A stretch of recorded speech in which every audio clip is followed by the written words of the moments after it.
Hello, everyone. Welcome to a brand new version of this wonderful AJ21K. I'm going to tell you something from start to finish, everything that has happened since August 30th to now, short as I can. Here we go. On August 30th, 2020, it was a historic day that I went from pretty much avoiding almost everyone in every tough situation to finally sticking up for myself. I've held on a lot of grudges before then, and August 30th was the day I'm like, this ain't gonna stop. And that's when I broke my silence. The first and many more. August 30th was the day I stood up from someone who is a cocksucker and the other one who is a lesbian who didn't believe I had a certain situation. I'm not gonna get all to the details, most people already know this by now. August 30th was a historic day that changed my life and I became much more dominant than what I was ever. That doesn't mean I don't have a heart. That means I'm not going to be messed with and I'm not going to be put up with bullcrap. Moving on into October and of course November, December. Supposedly September 30th to October. My Braves, my wonderful Atlanta Braves made me feel like a kid again. We were really underestimated by almost everyone. Don't get me wrong. I knew my Braves were gonna make it past the first round, but not the second. Luckily, they did the second as well. Everyone thought we were gonna get either swept or lose to the Reds in 3 games because it was a best of 3 to start with the wild card with the coronavirus thing that happened. You already know the details. You want to look it up? Go ahead. The Reds did not even score a single run the entire series. That has never happened in the history of baseball. Chop chop, go Braves, well done. I go nuclear, and I'm so happy because I felt like a kid again. Now goes to the Marlins. I don't want to get to all the details there, but we swept their asses too. So to all the Marlins or Fish fans, let alone Marlins man himself, oh, now you know how it feels to lose. Maybe no fans, maybe it was a good thing. Oh. We go to the Dodgers, but I knew it was going to happen. I said this to everyone before it started, before we were even 3-1, and well after we lost. I told this to everyone, these 4 words. The Dodgers scare me. I told everybody my Braves are not going to be Dodgers. I told them I'm a realistic Braves fan, not a cocky Braves fan, like my Broncos and like my Spartans. Of course, baseball is number 1 for me, but I told this to everyone. I am not a realist. I'm not a cocky Braves fan. I'm not a cocky Spartan fan. I'm not a cocky Bronco fan. I know when we're going to lose. Before the Braves faced the Dodgers, that playoff, the championship series, the one to win the pennant and move on and go to the World Series at long last, that would have been awesome, but I knew the Braves were going to lose well before even Game 1 started. Yes, and you can say it to all my friends, and I've said this before, these 4 words after we beat the Marlins. The Dodgers scare me. I looked at every stat, every single player, the bullpen, defense, offense, batting average, home runs, base percentage, errors. I can name so many more, and of course the relievers and the closer. We were outnumbered. I did not think we were going to make it to 7 games. Don't get me wrong. Let alone have a 3-1 lead and blow it. But I told everyone we're not going to win this game. We're not going to win the series. And if some miracle happens, it would be nice. Unfortunately, I proved everyone right before Game 1 started with the Dodgers. By the way, congrats to the Dodgers, you lucky bastards. You won it all. Anyway, so after that happens, November, if you already know the August 30th to now, November was the very final thing I wanted to somehow solve, but it was Thanksgiving because I knew my sister was off because she's a workaholic. I don't want to get to all the details about my sister because most people already know this, but she's been avoiding me for a long time. But I realized why now. Don't get me wrong. I know she's divorced. She was too chicken shit to tell me. Speaking of chicken shit, she's a chicken shit herself. I don't want to get to all the details. You can talk to me about that some other time.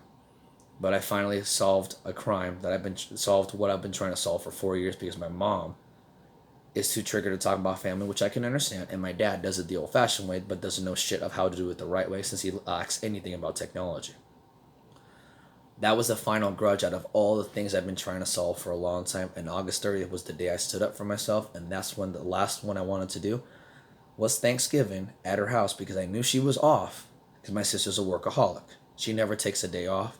And on the weekends, I'd be lucky if she's even there. But regardless, caso cerrado, cabronas. Finally, I got my wish, and I don't have to worry about that any longer. My sister, unfortunately, doesn't give a fuck about me, but oh well. I finally had to do it before my mom and dad could never be alive again. Thank God I don't have to worry about that anymore. It hurts, but you know what? I'm a lot stronger now. Speaking of that, now we go to December. I felt like a kid again, like October. October with my Braves. My Broncos, I know they suck. I know my Spartans. Hey, we beat 2 ranked teams. What did Nebraska Huskers do? Oh yeah, they beat 3 shitty teams. Penn State, Rutgers, and of course, Purdue. I'll get to the Huskers later. So now we got the Braves, and I feel like a kid again. I felt like my life has changed since. Thank God. I stood up to a general manager at once, and many more, and few more, because if they could support a sex change, why can't they support someone with a disability or any disability that really is a disability? Compared to 70 million, 1 in 4 people are really mentally disabled. There are only 330 million Americans living in America. 1 in 4 has a mental illness. As far as transgender, that's not a mental illness. That's not even natural. It's a choice. You already know that. I'm not going to explain that again. As far as those people, if they could support a sex change, there's only 200,000 plus people. Why can't they support 25% of Americans with any disability that really is a disability? To anyone that owns a business and to anyone that literally only cares about a sex change rather than someone with a real disability and don't give a fuck about my disability, which is the number 1 disability in America, fuck you and fuck your mama too. And I hope to God you get a kid with that, or even worse, cancer, so you can know what my struggles my mother did for 27 years. The general manager at that place, which I'm not going to say, was told, and I finally put him in place, and the 2 witnesses, bystanders, helped me out too. Suck it. So, moving on, football, NFL, hey, I can't complain. I know my Broncos suck. My Broncos do suck. I understand my Broncos suck. You don't have to tell me anymore. At least I admit it, compared to people who are too offended or triggered by it, and then they're going to kick their ass. What kind of fans does that remind you of? Husker fans, Ohio State fans, and probably Bama triggered motherfuckers. Oh, and speaking of the Huskers, now I'm going to get to this. Y'all wanted coronavirus because your sport was going to go away. Tell it to the baseball guy who had to suffer a 1994 strike until 1995. God forbid that could have gone away. At least you had a season. At least you wanted it. You were crying a river so much, Husker fans, because you wanted to save your beloved sport. You get it. And look what happened. You paid the price. 3 and 5. 3 and 5. Oh, but Michigan State was shittier. I'm like, at least my Michigan State Spartans beat 2 ranked teams. Number 13 Michigan when we faced them on Halloween, and college football playoff ranked number 8 Northwestern on Thanksgiving weekend, Small Business Saturday. Come back to me, Husker fuckers, when you win a ranked team, let alone beat a real top 25 team, let alone win another national championship. But Michigan State doesn't have titles. Bullshit. This is why you Husker fuckers don't know shit about sports, let alone the Big Ten and college football or any other sport in general. Because you only care about Husker football. To tell you what, not counting ties, Michigan State has 3. You Husker fans have 5. I'm not even counting the 2 ties we have or the 2 ties you have. I'm giving you a little bona fide credit on that. Get your head out of the gutter and start learning about college football, not just Husker football. Oh, and let me get started with the NFL. Oh, yes, my Broncos suck. Yes, I finally made it to an NFL stadium at long last. Thank you, Andrew Masters. Love you, bro. Thank you so much for getting something off my bucket list. That was a story to tell. And that game was better than the Husker Michigan State game in 2018 where I went alone and it was a shit. Both teams, not just my team, both. Not 1 touchdown. Fuck that shit. Anyways, as far as Arrowhead, yes, I got trolled. Yes, I got some shit to me. But I'll tell you one thing. I'm going to tell you something about Chiefs fans. I just saw a guy that said, they're the nicest. Bullshit. My friend Matt could tell you how Chief fans are in Missouri, especially in Arrowhead. And he's been to Arrowhead numerous times, been a Chief fan all his life, and he could tell you Chief fans are not the nicest. And he lived temporarily there in Missouri as well, not too far from the stadium. Chiefs fans are nothing like Husker fans. And Husker fans are not the nicest. They're number 2 compared to number 1 with LSU. Moving on that, I'm not get to that subject. But the one thing I hate the most, I'm like, Husker fans, you all dick ride Scott Frost, and now he's got a losing record, and you said it was going to make Nebraska great. You already know the stuff. I'm not going to say it again. You wanted it. You got your sport back. You wanted it. You got it, and now you paid the price. And as far as those cheap fans, when all they bandwagoning ketchup boy Patrick Mahomes, don't get me wrong, I like Mahomes. I like what he does. But how about 4 interceptions and not a single touchdown?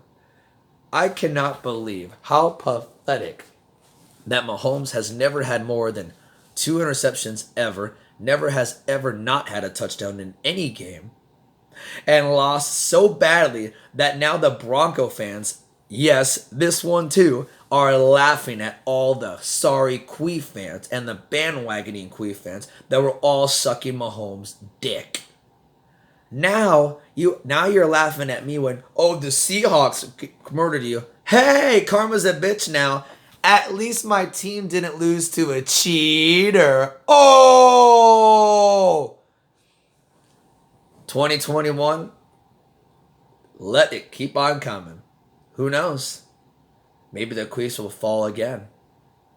And who knows who the next team will. I cannot complain about the sports from August 30th to now. Suck it, Huskers. Suck it, Patriots. Of course, the Patriots could have made the playoffs. 12 years, that's another big thing to celebrate as well. And let alone the Queefs not winning the Super Bowl or repeating. The Huskers sucking again, even though they get what they want. My Braves doing the stellar moment to shock everyone, the 2020 Dark Horse Team of the Year. And all of you fans that somehow wanted everything back, wow. Looks like karma's a bitch. And to the person that actually has put in her place to solving a crime, at long last, I tried to solve a crime I've been trying to solve for 2 years for a woman that's been ruining my reputation continuously, spreading everything about me, glorifying shit about me, and making me look worse. To that woman, you got your ass told 9 days ago. Sorry, make that now 10 days ago, Saturday night in my own hometown of Bellevue. How does it feel now, bitch?